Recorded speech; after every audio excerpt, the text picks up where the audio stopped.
ये जो शरीर है ये बिल्कुल विध्वंसकारी है। कितने खंड मनुष्य की श्वासा छूट जाए, मनुष्य की श्वासा छूट जाए इसका कोई पता नहीं है। इसके बावजूद भी वो मनुष्य परमात्मा से मिलना नहीं चाहता। कभी कभार क्या होता है, ये जो प्रत्येक माह की 17 तारीख को ये दिव्य सत्संग होता है तो हम फोन कर देते हैं 1-2 दिन पहले। ये भी गलत है। किसी गुरुदेव का फोन आए, तुमको बुलाए, उसमें आपको कोई पुण्य नहीं होता, आधी पुण्य इधर चली आती है। पहले से ही आप लोगों को फोन करना चाहिए, गुरुदेव 17 तारीख को हम तैयार हैं और आ जाएंगे। एक बात है। दूसरी बात यह है, जब हम फोन करते हैं कि भैया आना है तो उधर से जवाब मिलता है गुरुदेव आते तो जरूर, लेकिन गन्ना बोना है, गन्ने में पानी लगाना है, इसलिए आने से असमर्थ हूँ। मैं भी कहता हूँ भैया ठीक है, गन्ना बो लीजिएगा। अगर आज आपने बंद कर दिया गन्ना बोना तो कल का बोया हुआ गन्ना बढ़ेगा नहीं। आज ही ऐसी तारीख है जो आप गन्ना बोएंगे तो ज्यादा बड़ा हो जाएगा। ठीक है, धन्यवाद है आपका, बढ़िया है। देखिए ये कायर लोगों का कैसा बहाना है। गेहूं में पानी लगाना हो, खेत खलिहान का कोई भी काम करना हो, आप 1 दिन पहले कर लीजिए। जब आप 1 दिन पहले करेंगे, सतगुरु जानता है ये कल जाएंगे सत्संग में, तो जो आप काम करेंगे ना उसमें बरकत होगी। जब कल सत्संग है काम करना बंद कर दीजिएगा, सत्संग के बाद में जो काम करेंगे, परमात्मा कहता है ये बेचारा तो सत्संग में गया था, आज ये काम करता है। लोग हंसेंगे कि तुम खूब सत्संग कर लो, इसकी फसल अगर कमजोर हो गई तो सत्संग बंद करके जो सत्संग सुनता है, आप यकीन माने उसकी फसल सबसे बढ़िया होती है। ये आप विश्वास करके देख लीजिएगा। लेकिन जो बहाना करता है उसका भी देख लीजिएगा, उसका कुछ बरकत उसके घर में नहीं होती, उसकी सब बीमारी में चली जाती है। ठीक जिन लोगों ने सत्संग को समझा वो बहुत ही कामयाब हो गए। आप लोगों को भी सत्संग समझने की जरूरत है। किसको सत्संग समझने की जरूरत है? हर एक प्राणी को, हर एक मनुष्य को, माता बहन को, बेटा और बेटी को, सबको सत्संग सुनने की आवश्यकता है। ध्यान देना।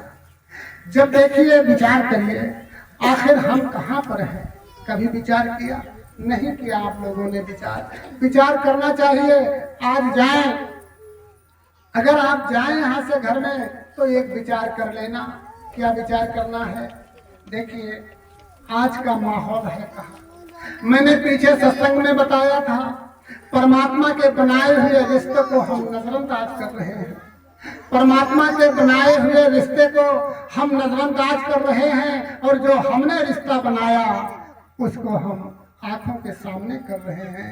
ये बहुत बड़ी विडंबना है। देखिए परमात्मा का रिश्ता कौन सा है, समझ लीजिएगा। परमात्मा ने एक ही रिश्ता बनाया, भाई और बहन का। भाई और बहन माता के उदर में पांव पसारे हैं दोनों लोगों ने, और उसी घर में बेटा और बेटी पैदा हुए हैं। अब थोड़ा ध्यान धरिए, बेटा तो जानता नहीं कि हमारे इस कच्चे मकान में, पक्के मकान में, किस कमरे में कहा कूड़ा और करकट है। जिस बेटी के साथ, जिस बेटी के साथ तुमने दुर्व्यवहार किया, बच्चे को, अपने बेटे को बढ़िया खिलाया, अपने बेटे को बढ़िया पहलाया और बेटी को वैसा न खिलाया न वैसा प्यार किया। जब बेटी ने जन्म लिया तो आप उल्टा होकर के रो रहे थे कि हमारे घर में बेटी का जन्म हुआ, भला बेटा होता तो ज्यादा बढ़िया था। आपकी बुद्धि मारी गई है, आपको कोई अक्ल और काबिलियत नहीं है। थोड़ा ध्यान धरना। अगर बेटी न होती तो तुम कहाँ होते? जब बेटी न होती तो तुम कहाँ होते? और बेटी की अवहेलना, धिक्कार है ऐसे जीवन का। जिस बेटी ने जिस घर में जन्म लिया, आपका एक एक कोना मुहारा और चूहों ने भारी कर दी, उसमें कंकड़ टूट करके उसको लीपा और पोता। बेटा जानता भी नहीं है कि हमारी बेटी क्या कर रही, हमारी बहन क्या कर रही है। लेकिन वो बेचारी बहन जो 8 और 10 साल की हो गई, थोड़ी गंभीरता से समझने की कोशिश करना कि हम कितना कहाँ चले गए हैं, इस पर थोड़ा बिंदु डाल लिया जाए, थोड़ा विचार कर लिया जाए। वो बेटा क्या कहता है, वो बेटी क्या कहती है कि मैं 10 और 12 साल की हो गई हूँ, हमारा घर तो यही है। माता पिता जो भी हमारी सेवा शांति कर रहे हैं वो बेचारे नहीं जानते कि हमारा घर कहीं दूसरा है, क्योंकि उसी घर में उसने जन्म लिया है और माता की कोख में उसने भी पैर पसारे हैं। अब ध्यान देना, वो बेचारी बेटी नहीं जानती, 8 और 12 साल की होती है, वो उस घर में रहती है, उसको नहीं पता कि हमारा रिश्ता कहीं दूसरी जगह होगा। धीरे धीरे वो बेटी बढ़ती है, 18-20 साल की होती है। एक दिन बारात उसके दरवाजे पर आ जाती है। अब माँ की ममता और बेटी का माता पिता का प्यार देखने योग्य है।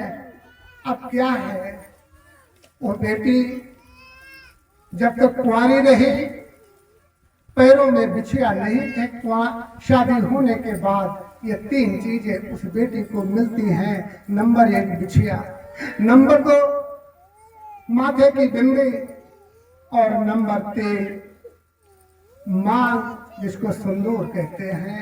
ये 3 चीजें शादी के बाद मिलती हैं उस बिटिया को। अब क्या है, जब बारात सामने आती है, द्वार चार होता है, लड़की का पिता और लड़के का पिता जो आपस में समझी होते हैं सामने खड़े होते हैं। लड़की का पिता विवश है कि मैं अपने हृदय का टुकड़ा तुम्हारे हाथों में अर्पण कर रहा हूँ, इसकी हिफाजत रखना। इससे तो भूल बहुत होगी, ये कन्या है कुमारी है। इससे तो भूल बहुत होगी, ये कन्या है कुमारी है। इसके अपराध क्षमा करना, निज माँ की राज दुलारी है। यह मम कुटिया की शोभा है। जहाँ गंगा था वहां भारती थी। यह मम कुटिया की शोभा है, जो दरबस अर्पण करता हूँ। निज हृदय की है प्यारा टुकड़ा, लो तुमको समर्पण करता हूँ। भैया से आज बहन बिछड़ी, थोड़ा ध्यान धरे, भैया से आज बहन बिछड़ी, माँ से बिछड़ी माँ की ममता। बिछड़ी है कन्या बहनों से, तुम ही हो इसके आज पिता।